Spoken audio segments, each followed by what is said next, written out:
Hello, Vani.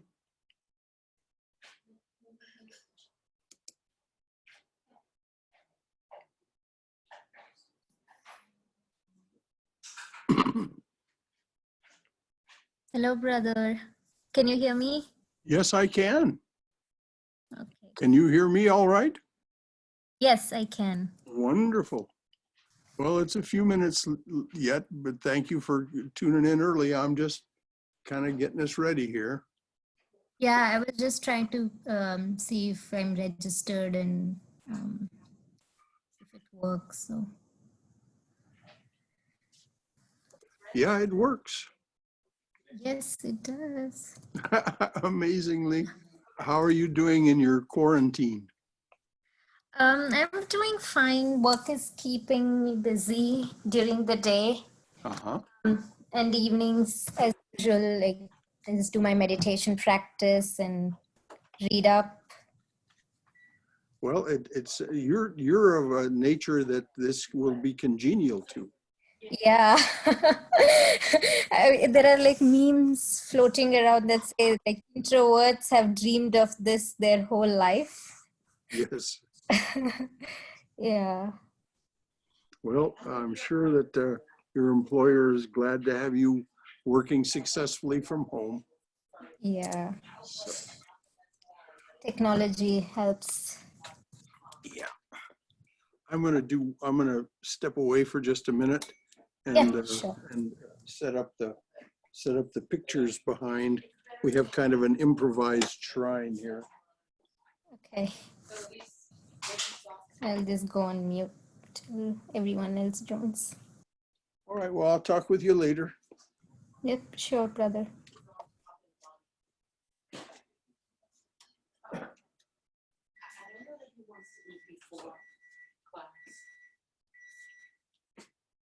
Shankara? No, I don't want to eat before class.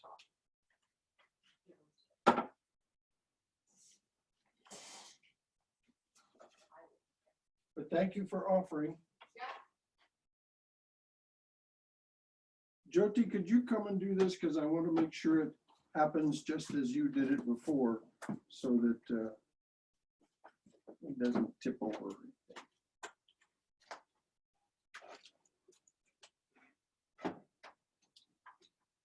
Cheat it a little around this way. Excellent.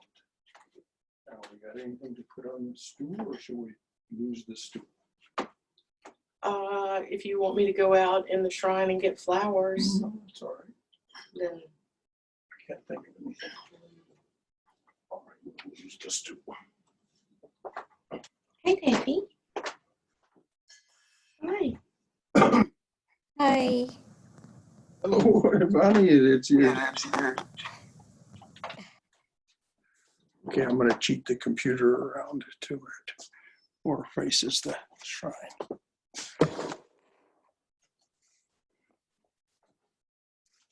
You're set up. You got it figured out.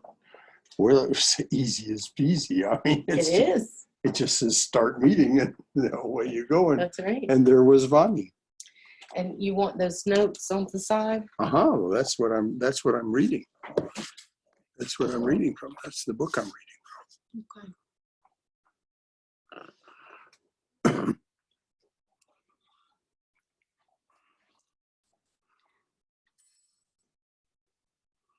We can go up here to the gallery view and you'll see people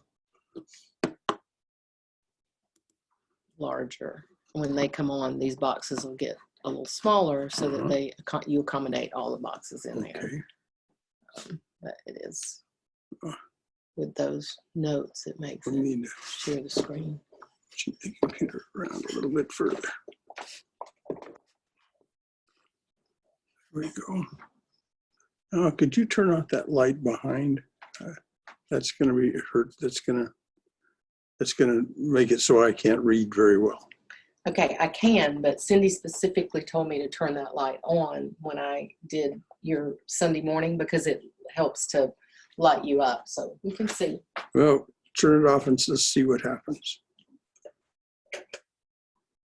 Yeah, I think I'm still bright enough in that picture. I'll turn this light on and see if that. That brightens it up a little bit. But on Sunday, I'm gonna have my notes up here too, because it'll be better to read from there. Well, it's the view of you is like Cindy commented that. Yeah, I was looking down and this way. No, the Sunday view is better than the weekday view because you're like getting real close to the computer and it shows your face really big, not normal. Uh-huh. The Sunday was probably more attractive to me. Well, I think I can read this without the glasses, so I don't have to. I can read it right from where I'm sitting. Okay. Good. Can one have the vision of God every day? The master used to say, does an angler catch a big fish, a big carp every day? A moment. Let's see if I can make that even bigger.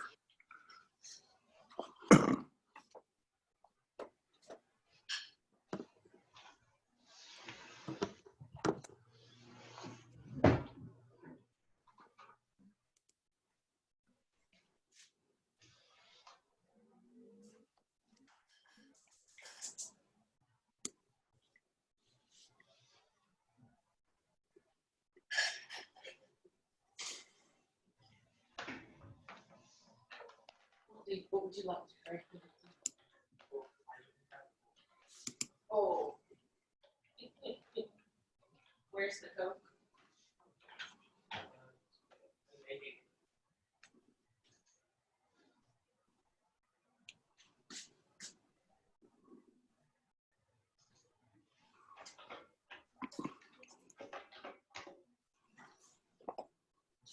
Should I go get sugar?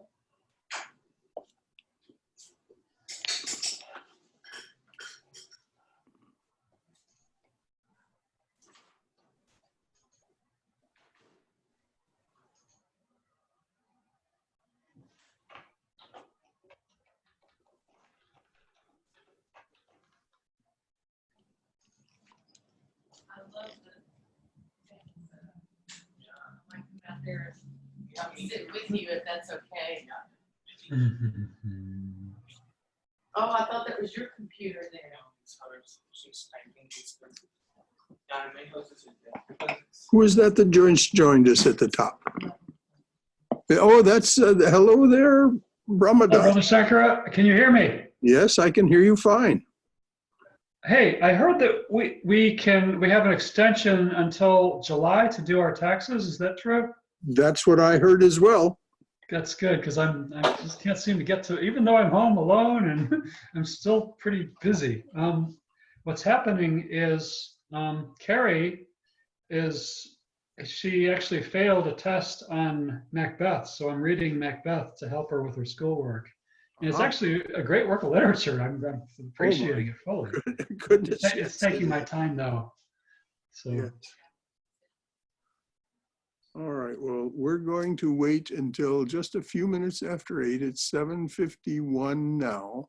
Right. So those of you who are early birds, you and Vani, the ones who are accomplished at working from home and accomplished at technology, jumped right in. And Hi, Bonnie. I think she's got her, I think she's muted right now. Okay. Yeah. Hi, Byron. Oh, How no, are you? there she is. Oh, Bonnie, I go by Brahmadas now, just so you know. I've been given a Vedic Sanskrit name. Wow, that's nice. How are you? I'm doing good. Just trying to get my work done and do my taxes, which still aren't done. But I heard we have an extension until July, so that's going to give me a little bit of breathing room, which I need.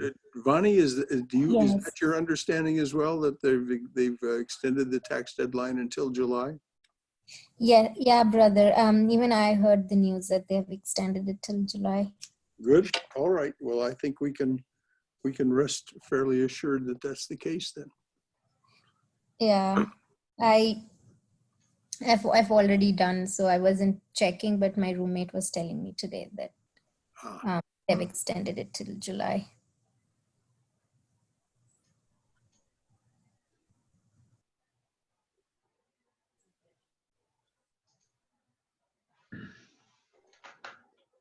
this technology is amazing. I've got the mother book on Kindle here that I'll be reading from. And I was able to make the font big enough to where I can read it without my glasses. I can just sit here and read it. Yeah, and you can also like bookmark, and if the certain passages, if you want to go back and read later. Yes, it's an amazing technology. Yeah. Despite the amazing technology, COVID-19 still seems unstoppable. And I'm just amazed nobody's developed a working vaccine for this. Well, it takes about 18 months to develop a vaccine Is that so? from Okay. it. Yes. So Well, you mean I got to stay cloistered in my house for 18 months? No, it's not. That's not the case. If things work well, it should be no more than a couple of months that we'll have to be in quarantine here.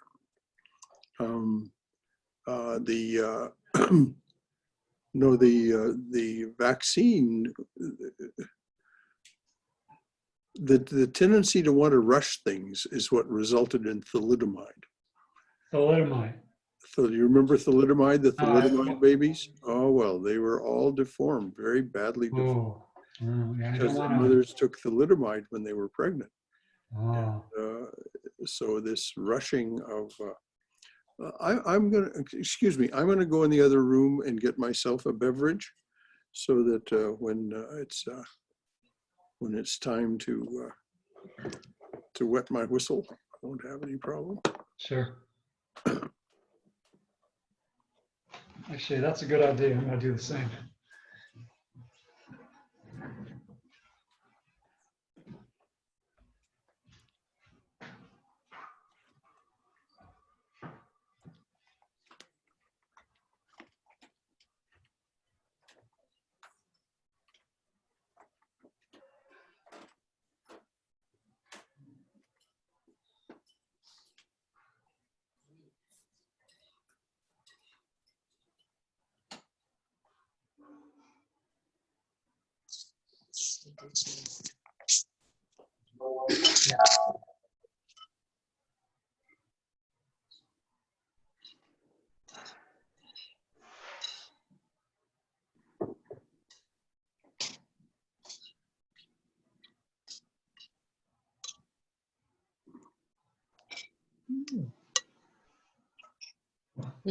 Not tight. Mm-hmm.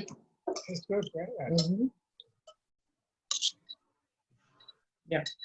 Aditya wanted to go to Lathai, so you are in. Yeah. My sister in I feel 2 days back and I'm like, oh my, Mm-hmm. I'm not able to. So now you have it. Yeah. You asked and you received. Yeah. Perfect. Yeah, I'll make this anytime. I love making this.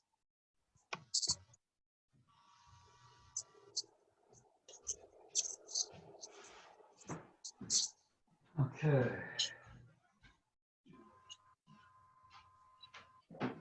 चालू होणार आहे आता. I just put every vegetable that I have together. Almost over. चालू होणार आहे.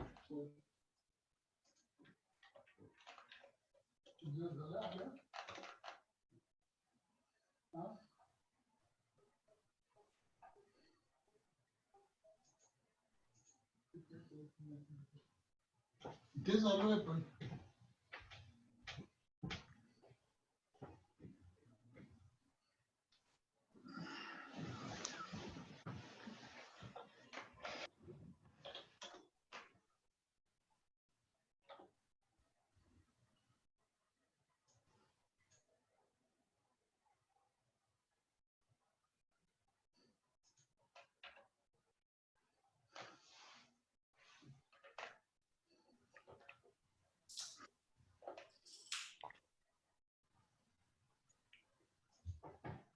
आज आदित्य करणार आहे का काय माहिती नाही.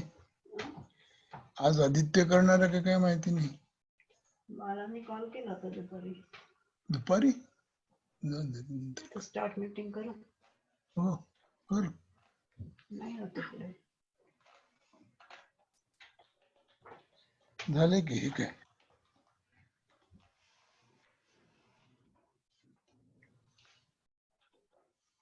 मनदीप कोण आहे Invite other कोण? तिने काय करेल वाणी पण आहे मला वाटतं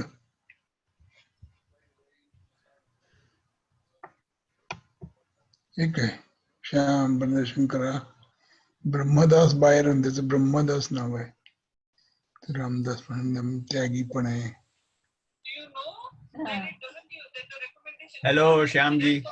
हॅलो नमस्ते Namaste. One second. नमस्ते Vedanta class is about to begin.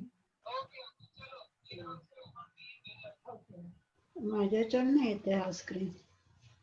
Hello, Brahmdas. Hello, Hi. how you doing? Good, good. How are you? Well, now that it's online, I'm coming a lot now. I know. It's good. This is the closest thing to a social life I have now. I never get out of the house anymore. That's true.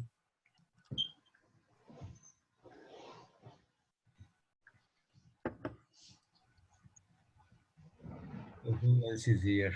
Mandeep. Hi. Hi, how are you? Good. Good. Mandeep.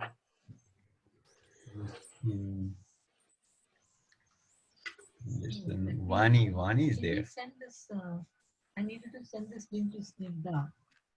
Vani is there. Why she's not coming? Some other people have joined. How wonderful. Hari Om, Brother Shankara. Hari Om, Hari Om. How are you feeling, Swayam? I'm feeling pretty good. Thank you, Brother Shankara. Good, good. I'll answer your email soon. Okay, okay. Okay. So what are you doing? What are we doing for time here?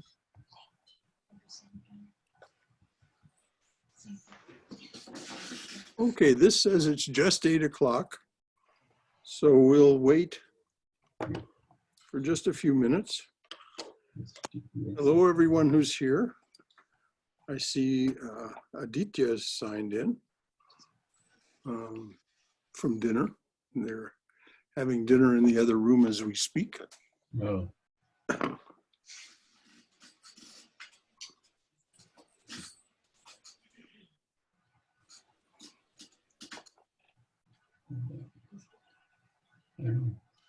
So if we remember, we were on the chapter Reminiscence, Mother's Reminiscences of the Master.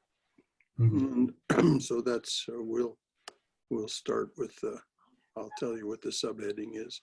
Oh, more and more people are coming on board. How wonderful. Good to see you all. Good to see you all. Namaste. Namaste, Chinmoy. All right, we'll wait just a couple of more minutes. Case कसे केले बाबा? You have to do the dashboard. Case कापले. correct I think there's Shaman Shashi up there. Yeah, we are here. Namaste. Namaste, dear. Namaste. Brother Shankara, I'm trying to send the link to Snigdha. Yeah. She wants to join, so. Well, that's good. I see that Justine is here with us also from Florida. How wonderful. हे कोण आहे? Oh, ते just ठीक आहे.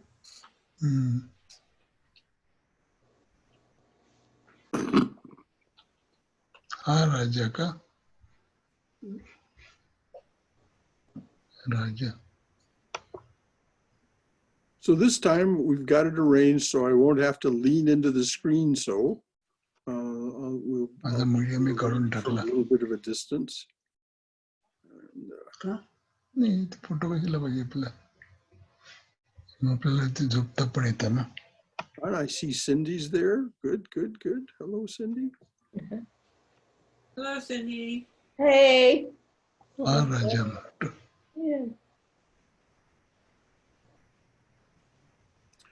All right. Well, I think we'll start. Again, thank you all for coming this evening. It's wonderful to be able to do this by this technology. So we'll start with our usual chants. Please chant the Om with me.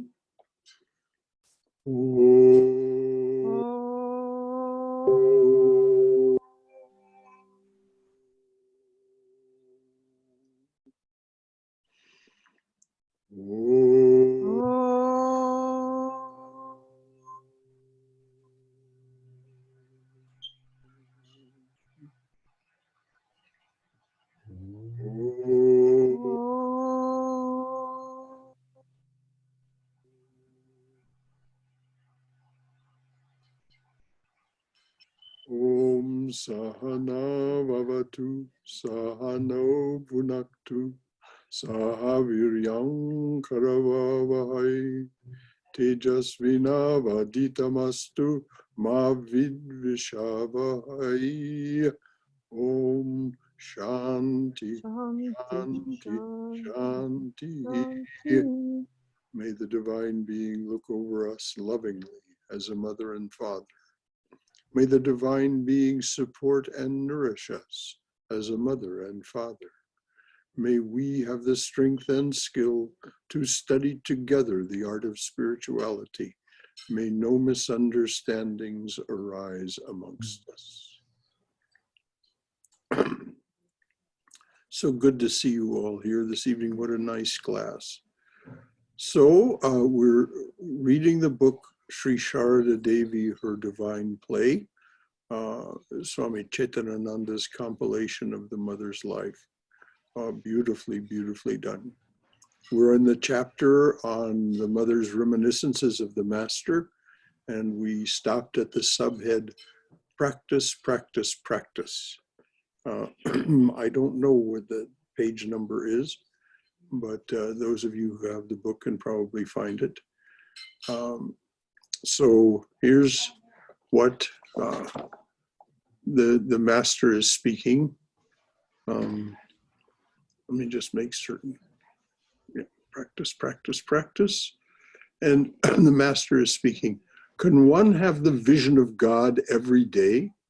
The master used to say, does an angler catch a big carp every day the moment he sits with his rod? Arranging everything about him, he sits with his rod and concentrates. Once in a while, a big carp swallows the hook, but many times he is disappointed.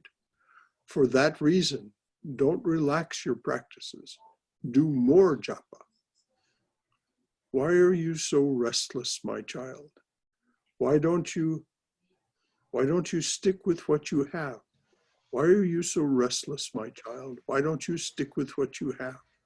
Always remember, I have at least a mother, if none else. Now this is mother's promise to us. It's such, this is one that we can just always have in our pocket, so to speak. Mother said, when you're in distress, she didn't say big distress or important distress. She just said, when you are in distress. She said, when you are in distress, remember you have a mother. And here she repeats it in this way. And always remember, I have at least a mother, if none else.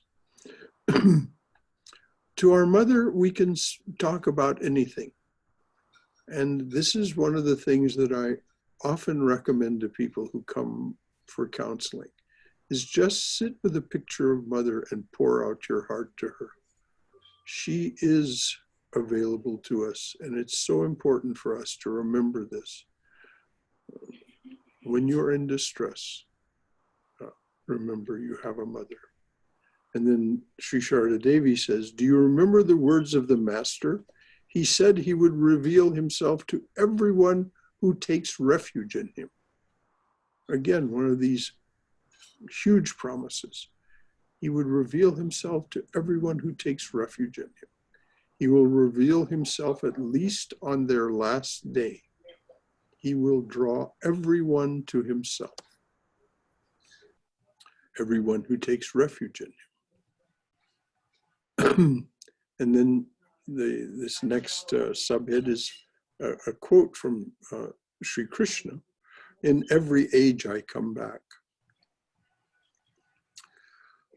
Now, here's where Mother says something that there's a little bit of a dispute about this, but here Swami Chetanananda said, the master said he would return after 100 years. Meanwhile, for those 100 years, he would live in the hearts of those who love him. He would live in the hearts of those who love him. Now, if we think of the master returning in 100 years, that would have been 1986. So he's probably still alive among us, if indeed that's the case. But he said he would be hidden. But in the meantime, he would live in the hearts of those who love him. The master said this as he stood on the semicircular veranda. Now here's Mother making it clear to us that she heard this at a particular time, a particular place. The master said this as he stood on the semicircular veranda in Dakshineshwar, pointing toward the northwest. I told him I could not come again.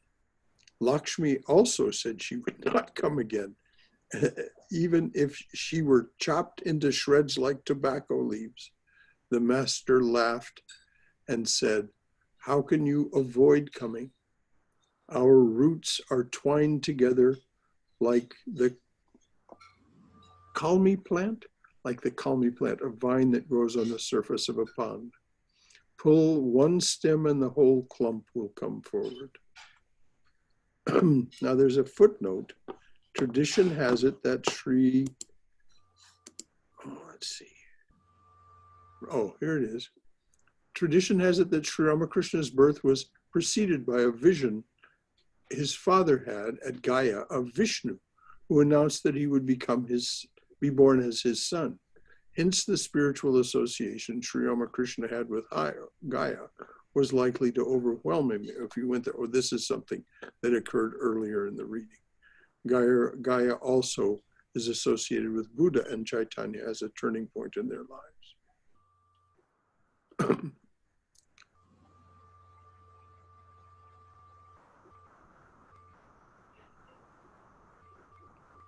So now we come to the chapter, Farewell to Dakshineshwar.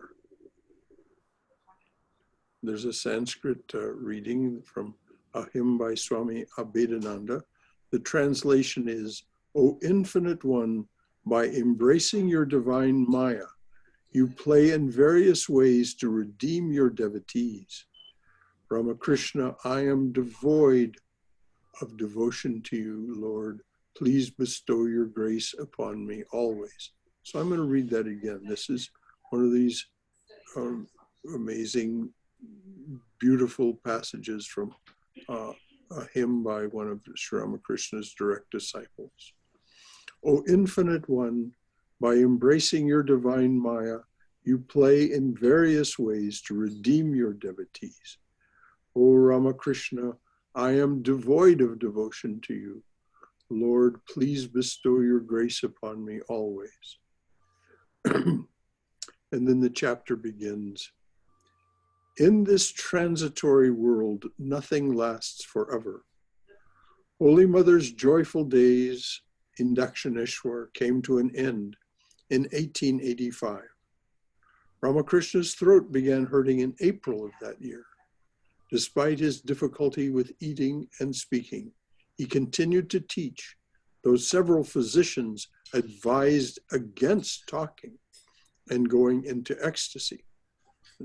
As we read in the gospel, the master he was helpless about going into samadhi, ecstasy. Somebody would say something, it would kindle something in him, and his spirit would just fly away into samadhi.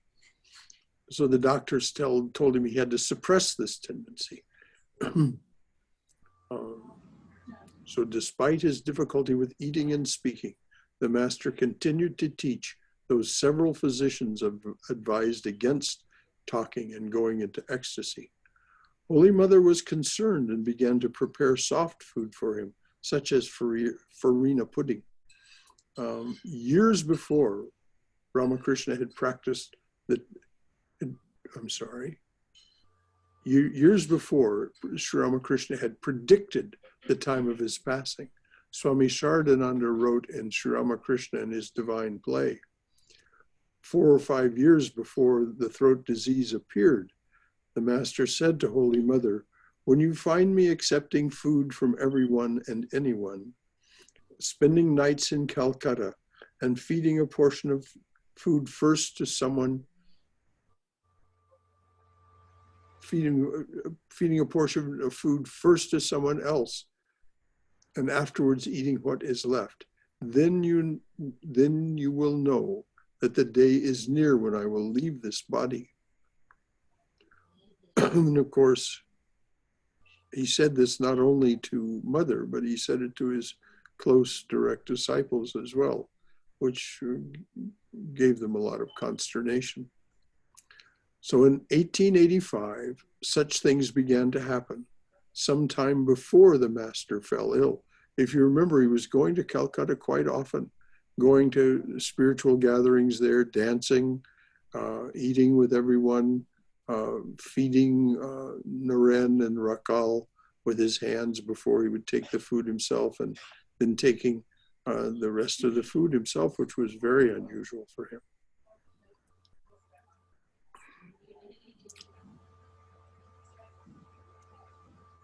Such things began to happen sometime before the Master fell ill. He accepted invitations from various people in Calcutta to visit their homes, where he ate all sorts of food that anyone offered him, except cooked rice. Now, perhaps someone, when we come to the end, perhaps someone could speculate or have the knowledge of knowing why he wouldn't take cooked rice.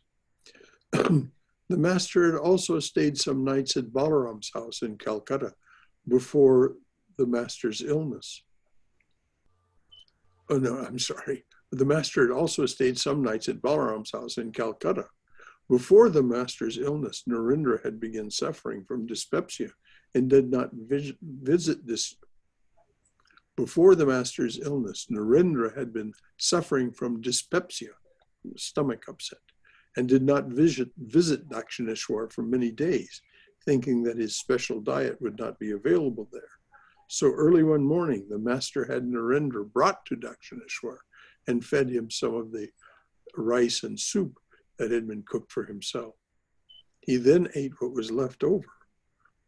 Holy Mother objected. Holy Mother objected to this and wanted to cook fresh food for him, but the Master said, my mind did not hesitate when I offered the first portion of the food to Narendra. It will not do any harm. It will not do any harm. You do not need to cook again. Holy Mother later said, although the Master tried to reassure me, I was brokenhearted as I remembered his prediction.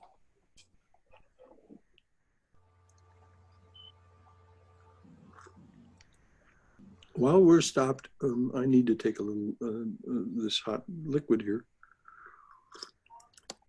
Can anyone speculate about the specialness of cooked rice, that the Master would not take cooked rice when he would take any other food that had been prepared by just anyone? Can I say something, brother? Yes, please. Yeah. So like a lot of Indians believe, Hindus especially and Brahmins mostly, that there are two kinds of cooked food. So one is called kacha, or like one that has been boiled, and the other that is fried. So as per the caste rules, one is allowed to eat anything that has been fried and cooked with people of other caste. But the boiled food cannot be eaten with people of different castes. So there's a caste rule implied in it. And if we see, I mean, rice has this, when rice is cooked, it boils and it absorbs water. So it could absorb all sorts of impurities, associated with the person cooking, with the person of the caste and all such things. So therefore, when people go out, they would eat chapatis, or no, they won't eat chapatis. They would eat puris, parathas, and things like those, but not dal and rice, rice especially. Never. Well, there you are. You see, it's so good to have someone like Aditya who knows these things, because that does open that up for us. Thank you, Aditya. You're welcome, Dada. One day the master said to Yoganma, "Look, my throat is paining me very much. You know a mantra to cure diseases. Please repeat it and pass your hand over the affected area." Yoganma was at first struck dumb, but then she did just as the master requested and passed her hand over his throat. You can imagine what an unusual request this was in that time and place, for the master to ask a woman to touch him in that way. And but he knew who Yoganma was. The mother's attendants, he said at one time, were all from Vrindavan. They were the cowherd girls from Vrindavan. So Yoganma was at first struck dumb, but then she did just as the master requested and passed her hand over his throat. Later he went to Holy Mother and asked. Later Yoganma went to Holy Mother and asked, "How did the master know that I received that mantra? I received it long ago from a woman of the Kushpara sect, because I knew that it would be very useful to me in accomplishing some worldly goals. But eventually I realized that the goal of life is to call on God without any motive, so I renounced it. When I told the master about myself, I did not tell him that I had received a Kartabhaja mantra. I hid that from him because I thought he might not like it. How could he know about it?" Well, as we know from the master's own words, he could see into people, as he said, like, those glass cases, those hutches where you keep your dishes. He said, I can see into people like that. I can see directly into their inner being. Smiling, the mother replied, "Look, he knows everyone's thoughts and actions. He does not disapprove of anyone for doing something sincerely with good intentions. Don't be afraid. I also was initiated into that mantra before I came here. When I told him about it, he said, 'There is no harm in your having that mantra, but now you must offer it to your chosen deity.'" So this is, of course, comports what the master said, is just exactly what Krishna says in chapter 3 of the Gita. Just whatever you have, whatever you are, whatever you possess, whatever you are capable of, offer it to me. So that's what the master is saying to Mother. Now, if we recall in reading the Gospel of Sri Ramakrishna, there is an instance, I think a couple of years, when the master went to a particular festival at a place called Panihati. And so there's a few reminiscences here from the mother. Oh, it says for several years. For several years, Ramakrishna had attended the famous Vaishnava festival in Panihati, a few miles north of Dakshineshwar. On 26 May 1885, not long after feeling ill, he again attended the festival with 25 devotees from Calcutta.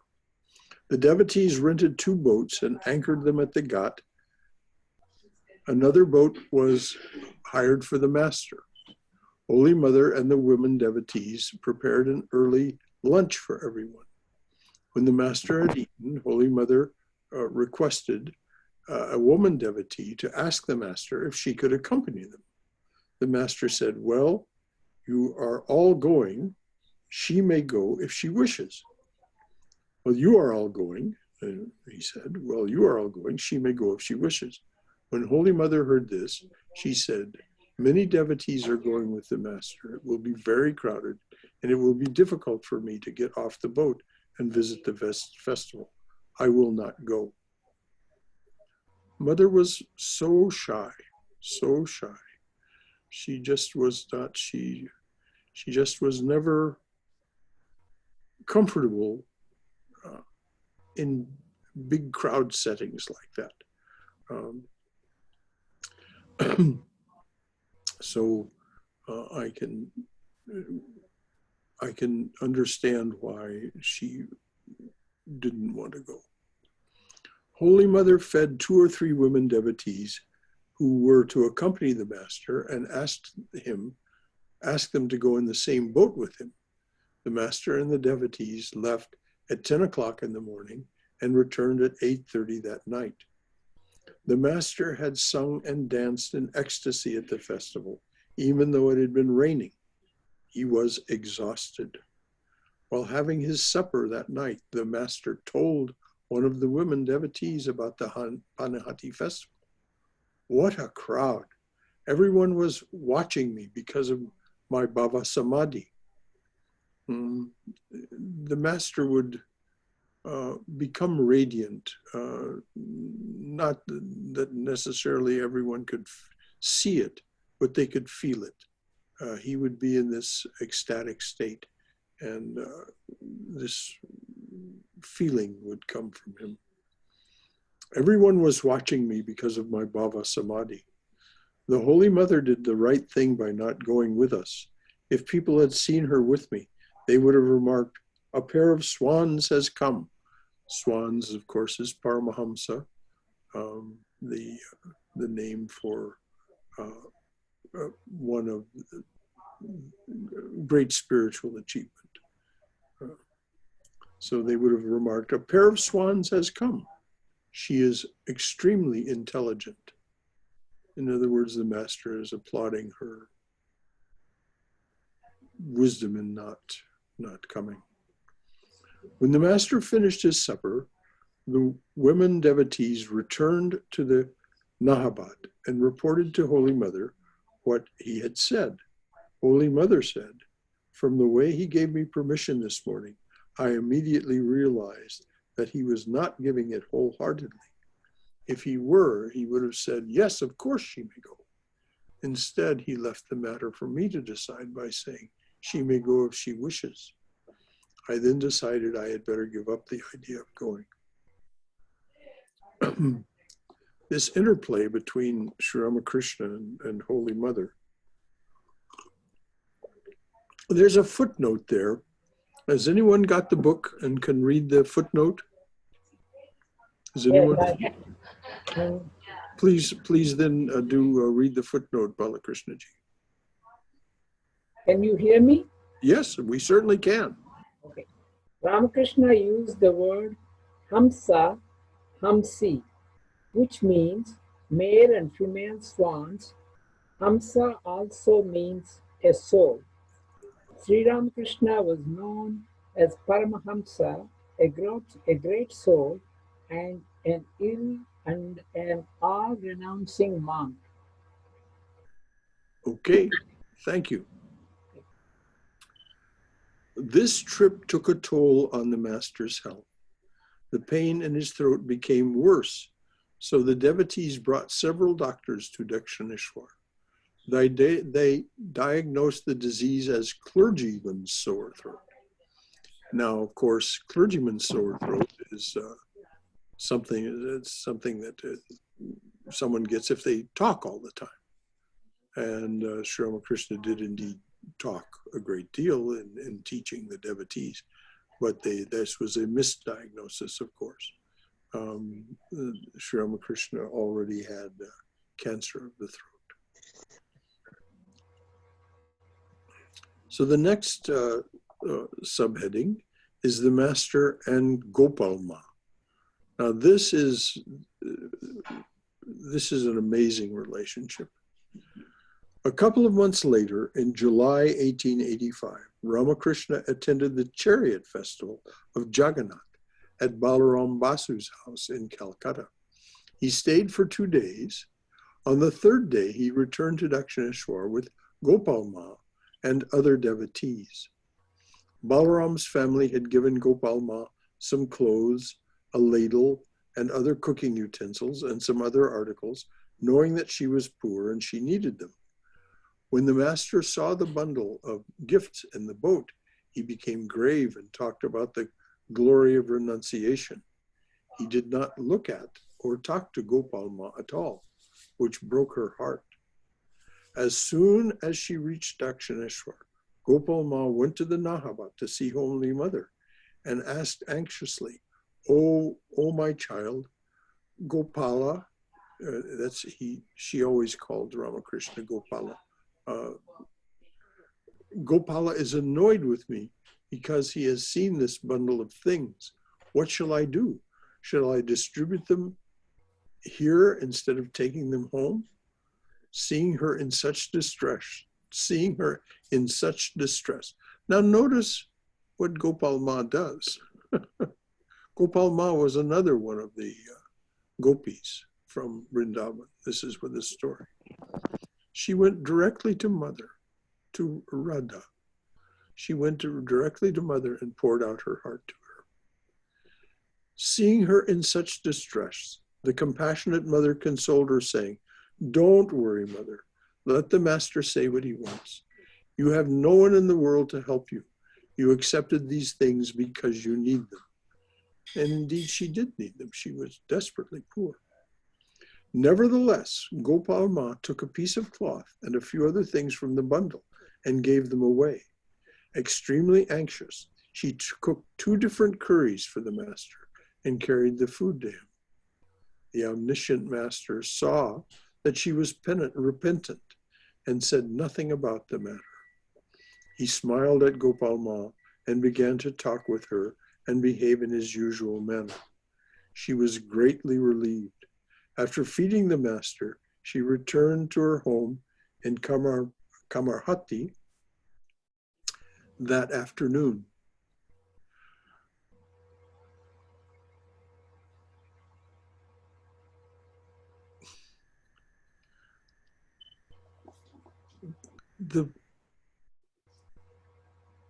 The reason these things are in these books is so that we may be instructed.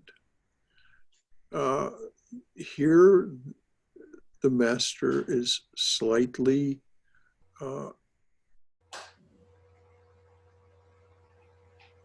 as Gopal Ma said, slightly disturbed with her and treats her in an unusual way. So what does she do? She doesn't just get off the boat and throw everything in the Ganges. You know, she knows that the gifts had been given to her. There was no reason, in the sense that it's in the yamas. There's no reason she shouldn't receive these gifts. There was no ill motive in her being given these gifts by Balaram's family. So what does she do? Instead of, with her sense of remorse or repentance, as it's said, she doesn't just act. She goes to the source of wisdom, which is available to all of us at all times. And this is what we're meant to, I believe, to learn from this book. What does she do? She goes immediately to Mother, and Mother reassures her lovingly, compassionately, and firmly. Don't worry. Let the master say what he wants. You took these things, and these things were given to you because you need them. So she acts out her love for Sri Ramakrishna by first giving away a few of the things, but also cooking something that she knows he will like. She was an exceptionally good cook, according to the great master, the Sarada Devi's book. The master relished her food. And so she She made something good for him, and his mother said, "Now that's the end of the matter." Isn't that sweet? Isn't that something for us to internalize? God, and now back to the book. God endowed human beings with the power of speech. Some people use that power to spread spiritual truths, and some indulge in gossip. One day, Rakal's mother-in-law, this is Rakal now, we're talking about Sri Ramakrishna and Holy Mother's spiritual son, Rakal, later Swami Brahmananda. One day, Rakal's mother-in-law, Shamasundari, came to Dakshineshwar and said to Gopal Ma, "The master is a man of such great renunciation, whereas Holy Mother is adorned with so much jewelry. Does this look proper?" Notice how this is prefaced by some people spread spiritual truths, some indulge in gossip. Gopal Ma was a very simple woman and could not keep secrets. She told Holy Mother what Shamasundari had said about her jewelry. Holy Mother listened silently. When Gopal Ma left, she took off all her jewelry. She took off all of her jewelry except 2 bangles. The master knew nothing of this incident. The next morning, Yogan Ma came to Dakshineshwar and found Holy Mother wearing only a pair of bangles, only 1 pair of bangles. Surprised, she said, "What is the matter, Mother?" Holy Mother told her what Gopal Ma had said. Yogan Ma persuaded her to put on earrings and 1 more piece of jewelry. Can someone read that footnote? Footnote 7. Balakrishna, are you still there? Yes, I'm here. Okay, can you read that footnote, please? There is no footnote here. There's not a footnote number 7 about the jewelry? No. Okay, well, if it's not there, it's not there. Continuing with the text again, it says, she never again wore the other jewelry because just after this incident, the master fell ill. So she began to, because the master had told her, predicted what was going to happen, she was feeling mournful right from that time that he became ill.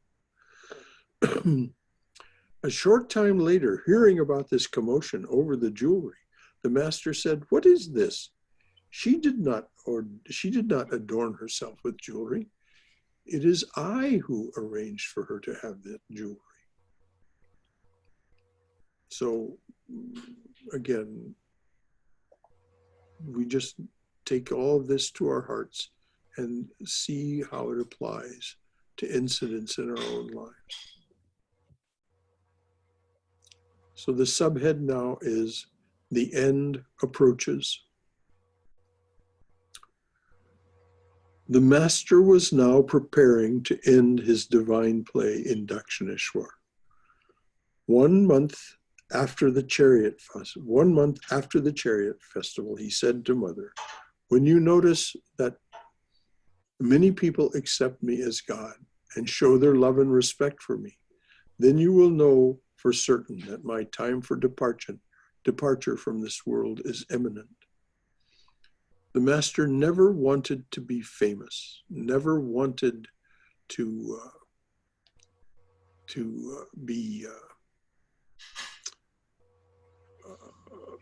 have crowds come around and that wasn't that this incarnation was not about that. On many occasions, he did things to discourage, like people wanted him to be a healer. He said, no, I can't do this. It would just turn this into a hospital and people would come here only for that and not for spiritual teachings. And one time his body began to radiate to where everyone could see a golden hue radiating from his body. And he went to Kali and said, "Oh, Mother, withdraw this into me so that it doesn't create this notoriety." And at this time that he's speaking about, the newspapers were beginning to publish, newspaper editors were becoming aware of him and were beginning to publish things in the newspapers and magazines. So this is why he says, when many people accept me as God and show their love and respect for me, then you will know for certain that my time for departure from this world is imminent. The things that were written about him at that time in these publications were almost always very loving, and also the relationship with Keshab Sen and the people who were followers of Keshab Sen and the people who broke away from Keshab and so on, they began to tell people about it. And so more people began to flock to Dakshineshwar that were curiosity seekers. They weren't really devotees. In the last part of August, this would have been 1885. So it began in April, we were told. In the last part of August, the master's throat pain grew worse, and the devotees could find no remedy. One evening, his throat began hemorrhaging. In other words, blood. He was spitting up blood and pus. Narendra said to the devotees, "He who has made us all so happy may be leaving us. I have been reading medical books and questioning my doctor friends. They all say that this kind of throat ailment can develop into cancer. This bleeding makes me even more afraid that it is cancer. If so, there is no known cure for it." In those days, of course, there was nothing, absolutely nothing. The next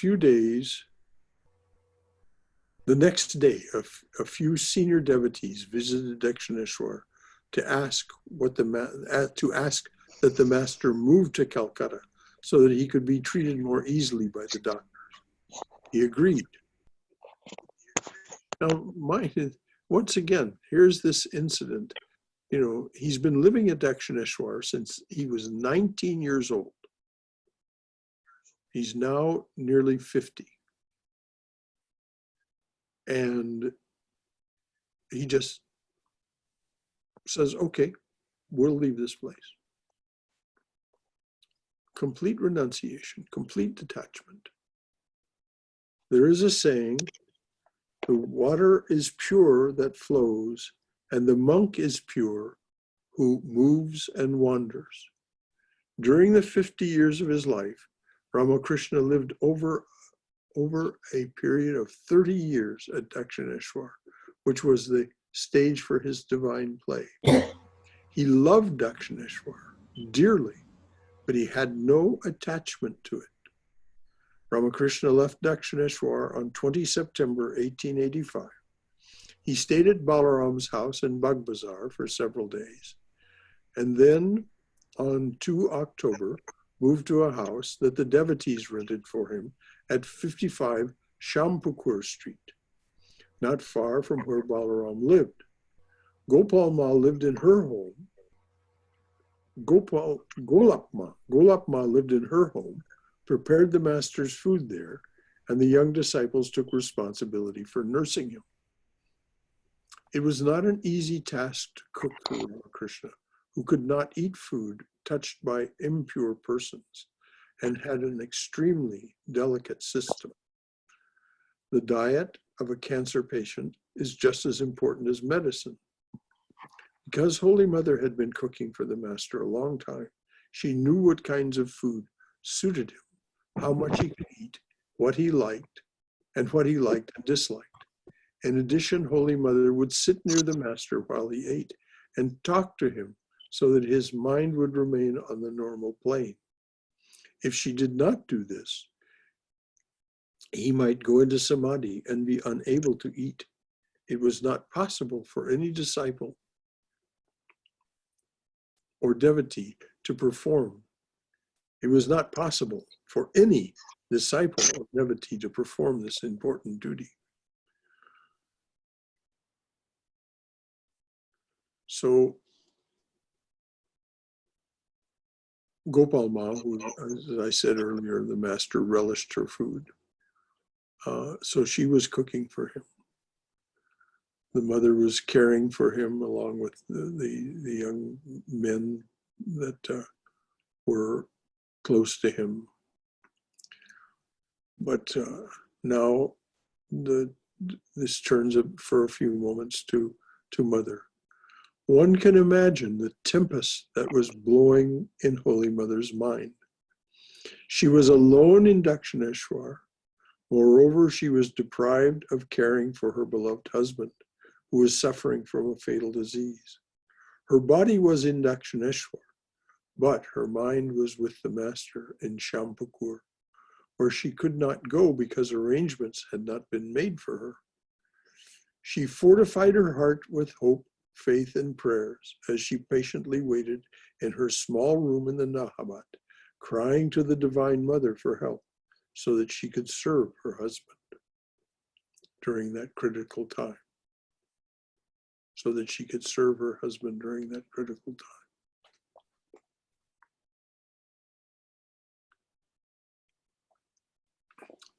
While Holy Mother was thus anxiously passing days at Dakshineshwar, Golap Ma thoughtlessly made a crude remark that hurt her deeply. One day in the course of conversation, Golap Ma said to Yogin Ma, "Yogin, it seems that the master is annoyed with Mother, so he has gone to Calcutta." Now this is not Gopal Ma. Golap Ma had a very fiery personality and was often very overly blunt and careless in her remarks. As a matter of fact, Mother scolded her several times after they were living together at the Udbodhan house after the master was gone. She would scold Golap Ma for this kind of behavior. So here's what she said. Golap Ma said to Yogin Ma, "Yogin, it seems that the master is annoyed with Mother, so he has gone to Calcutta." As soon as Holy Mother heard about that comment, she burst into tears. She immediately hired a carriage and went to the house in Shampakur, accompanied by Rakal. She tearfully asked the master, "Is it true that you have come here because you are angry with me?" Ramakrishna replied, "No, not at all. Who told you this?" "Golap," she responded. Ramakrishna replied angrily, "Ah, she made you cry with this falsehood. Does she not know who you are? Where is she? Let her come." So once again, what are we to take from this? We must never be careless. We must never be gossipy and careless in our remarks. We have no idea how deeply we can hurt people by being careless in our talking. So, Sri Ramakrishna replied angrily, "Ah, she made you cry with this falsehood. Does she not know who you are? Where is she? Let her come." Holy Mother returned to Dakshineshwar with her peace of mind restored. That evening, Golap Ma went to see the master. He scolded her severely and said, "Why did you make her cry with such a baseless story? Don't you know who she is? Go to her right now and beg for her forgiveness, or I shall not accept your service anymore." The next morning, Golap Ma walked to Dakshineshwar and fell at Holy Mother's feet, saying tearfully, "Mother, the master is terribly angry with me. I made that statement without thinking. Either chop off my head with a kitchen knife or forgive me.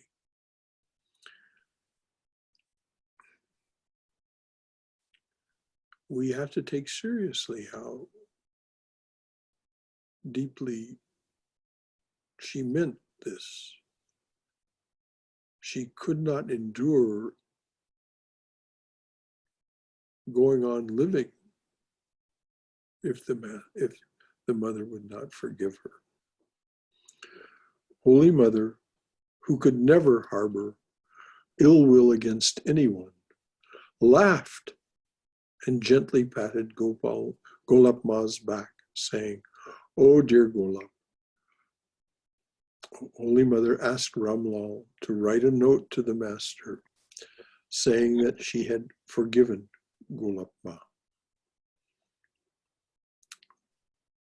So notice too how things, little loose ends are not left untied. Holy Mother asked Ramlal to write a note to the master saying that she had forgiven Golap Ma. Thus the misunderstanding was cleared up and Golap Ma returned to Calcutta to serve the master. Holy Mother was then 32 years old. She was an embodiment of patience and fortitude, and she spent her days in prayer and meditation. During her early days in Kamarpukur and Jairambati, she learned the Bengali alphabet, but she had not finished her studies. About this time, a girl from the Mukhopadhyaya, thank you, from the Mukhopadhyaya family came to bathe in the Ganges every day and stayed with the Holy Mother at the Nahabat for a while. She taught Holy Mother how to read using the Ramayana and Mahabharata. A few days after the master moved to the Shampakur house, his devotees called in Dr. Mahendralal Sarkar, whom the master had met years earlier. When the doctor recognized Ramakrishna, he said to the devotees, "I shall treat him to the best of my ability and to help you in your trouble, in your noble cause. And to help you in your, I shall treat him to the best of my ability and to help you in your noble cause. I won't accept any payment." Now that the master's medical care was settled, the devotees grew concerned about his diet, which was vital for restoring his health.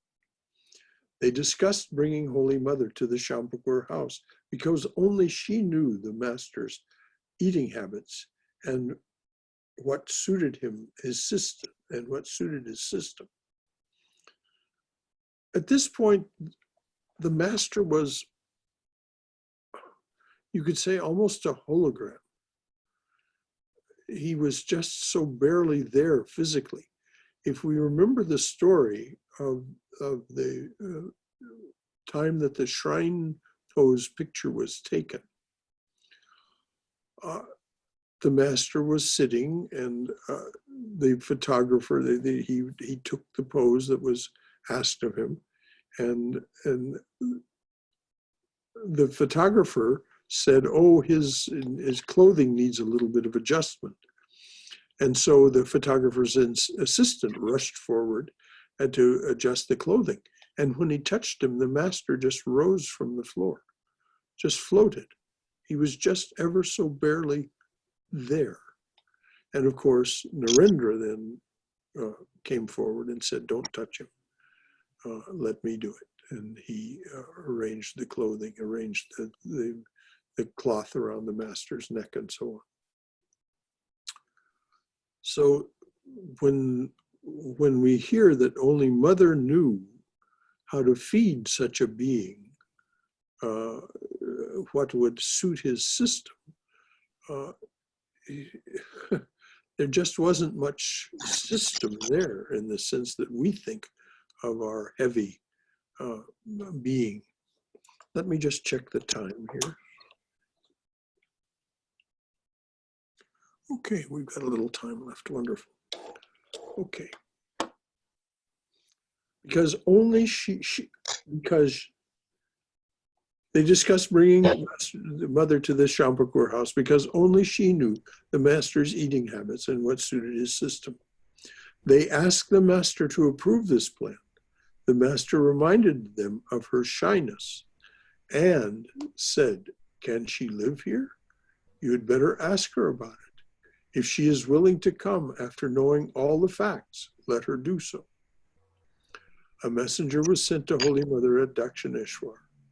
Holy Mother was waiting for this message. It was wonderful to compare these two incidents. While visiting the Panahati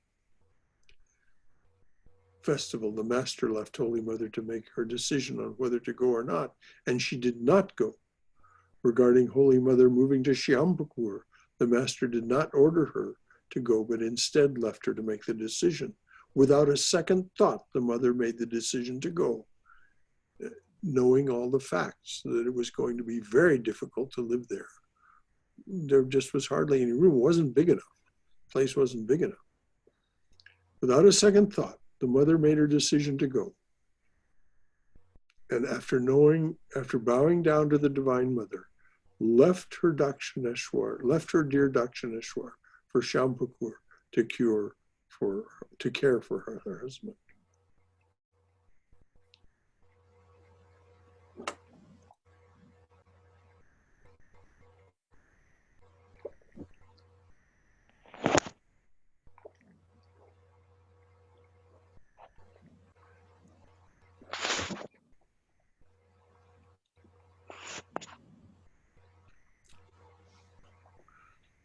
So the next chapter is chapter 9, in Shampakur and Kashipur. We've got a few minutes, so we'll start. Once again, there's a piece of this hymn by Swami Chetanananda. Truly, O Lord, you have assumed a human form and proclaimed the greatest mystery of religion. O Ramakrishna, I am devoid of devotion. Was there something? Is there an echo or something? No? Okay. Truly, O Lord, you have assumed a human form and proclaimed the greatest mystery of religion. O Ramakrishna, I am devoid of devotion to you. Lord, please bestow your grace upon me always.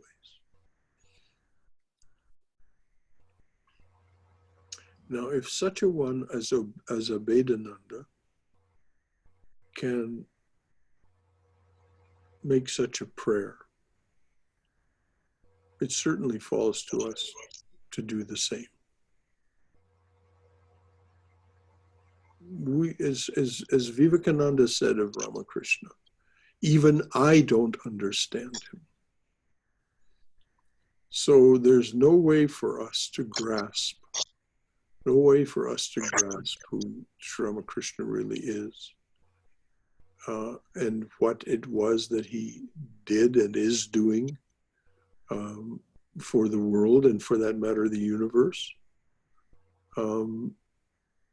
As Vivekananda said, the macrocosm mirrors the microcosm. So it isn't just here that this is taking place. This is something that is universal in its scope. There's a great transition taking place that the master is,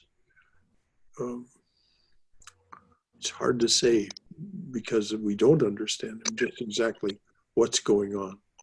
But definitely there's this great change taking place that has to do with the master coming. After World War I, Holy Mother was approached by some devotees, but her own disciples, I suspect, because it was so long after the master's departure. And so this was 1918. And these devotees said to her, "Mother, you said the master came to change the world. well, look what's happening. This horrible war happened. So many people died. What is the matter here? And the mother replied, oh, my dears, you must understand, when a seed is planted, the husk must become rotten before the new shoot can emerge. And so this transformation, this rottenness that we see in the world, this is what she's speaking of. The rottenness is necessary for a new shoot to take place, for a new shoot to emerge. For those of you who don't know it, there's a song called Great Correction. It's by a woman named Eliza Gilkyson, Gilkyson, Eliza Gilkyson. It's something you can find on YouTube. Can't recommend it highly enough about this period that we're living in. The first 4 lines of the song are, down here on the corner of ruin and grace, I'm growing weary of the human race. Hold up my lamp in everyone's face, looking for an honest man. Well, Sri Ramakrishna was the honest man. So this is Shampur and on to Kashipur. And Chetanananda writes, Ramakrishna performed his divine play in 3 acts. The first, 1836 to 1852, covers his early life in Kamarpukur.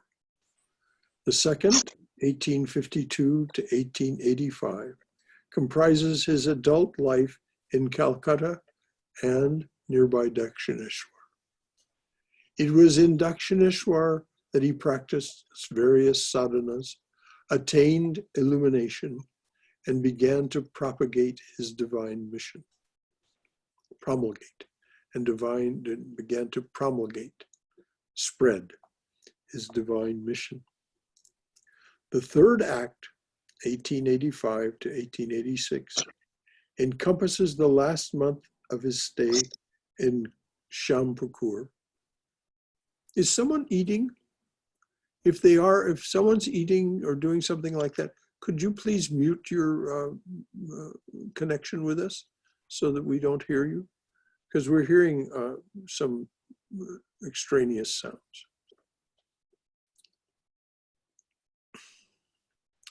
It was in Dakshineshwar that Sri Ramakrishna practiced various sadhanas, attained illumination, and began to promulgate his divine mission.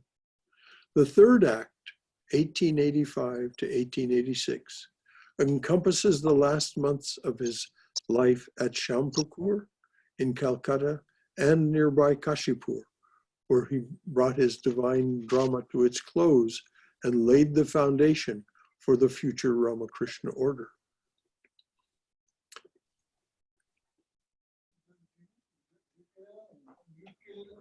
Okay, I think we'll leave it there. It's a little after 9. We'll leave it there as far as the text. But please, now is the time for questions, comments, anything that anyone wishes to say. Ask a question and just speak out. I won't be able to necessarily see you. Raise your hand. And so if there's something for you that you want to contribute or ask a question, please just go ahead.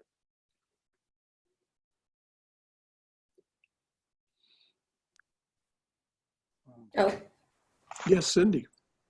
I posted the link to the Great Correction in the chat section. Oh, good. So anybody who wants to listen to it can just, there's in the chat section of this Zoom application, you'll be able to just listen to that song. Thank you, Cindy. Sure. And also just a reminder, we talked about this for people who were here on Sunday, that if you really, other than Brother Shankara, of course, everyone should mute their connection unless they're actually talking. Like if you're talking and asking a question or giving a comment, but as soon as you're done, turn it off, because noise comes through. Like even small noises from your house can come across really loud. It can just be kind of distracting. Even if it doesn't seem like it is to you, it can come across to everybody else louder than you think. So if you don't know how to mute, just ask and we can help you with that. Can we watch this on YouTube? Yes. The song you will hear Yeah. on YouTube, yes, Sean. Yes. No, but the classes cannot be watched on YouTube. Is that correct? No, it won't be on YouTube. It will be on the website, but we just haven't done it yet. We're still getting all Okay. this together, but we do have the audio and the video from the classes and talks, except for last Tuesdays, because we weren't recording yet. But everything else will be available, and you'll click on it just like you would be going to YouTube, but instead you'll be just going to Zoom rather than YouTube. Okay. Anything else? It was a good class. Well, thank you, Sean. It was very satisfying from here as well. Yes. Anyone else? Don't you, is Shankara has the central control where he can mute everybody? No, we don't want to do that, Balakrishna ji. We don't do, because then when somebody wants to talk, we won't know. So it's But then they to can mute unmute. Then they can unmute and talk. Yeah, they can mute and unmute themselves. It's there's a little place to do that. Yes. I don't know the app well enough to know just how it works, but if you want to know, you can ask Cindy either now or some other time. No, actually, it is on the screen itself. You can just click on it and it will mute. Right, exactly. Yes. That's exactly it. So you can mute and unmute yourself. I don't have to do anything from here. Okay. I mute it all the time, really. Well, good. Okay. Sure. Yeah, most of the time. Well, thank you. Except when I'm talking. Yes. Well, good. Anyone else before we close? Well, these are such beautiful, beautiful reminiscences that we're giving, and such deep instruction to us about our relationship with the divine. These two great characters, Sri Ramakrishna and Holy Mother. Two swans, as the master said. All right, well, I'll close with this.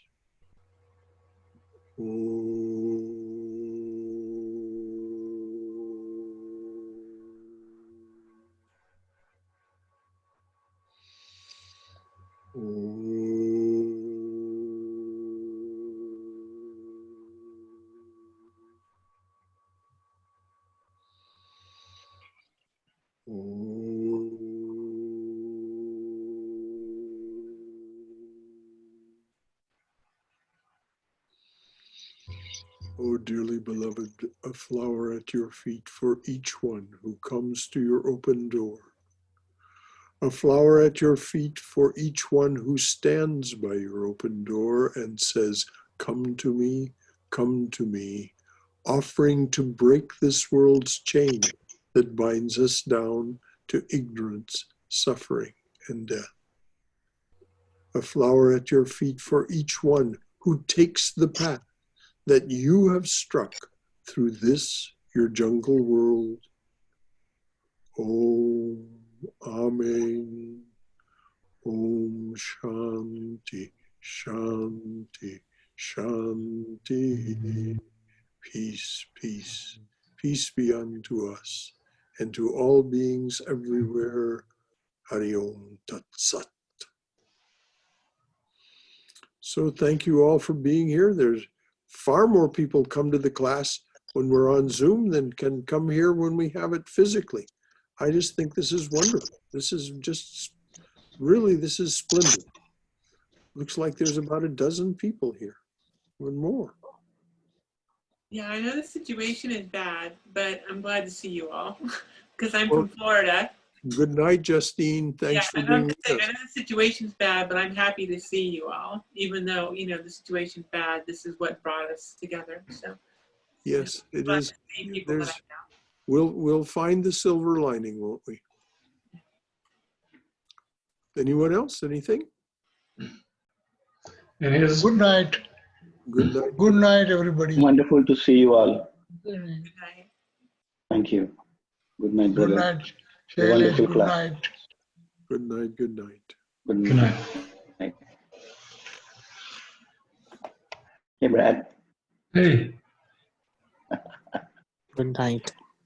Good night. As it says on the little sign in our sun porch, namaste, y'all. Namaste, everybody.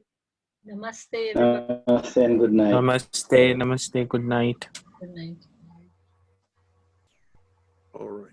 Until next week, or until tomorrow night, if you choose to tune in tomorrow night, we'll have our class, of course, and take it from there. Thank you, brother. Have a good night. Good night. Good Well, night. good night. Ronnie. Thank you. Thank you. All right.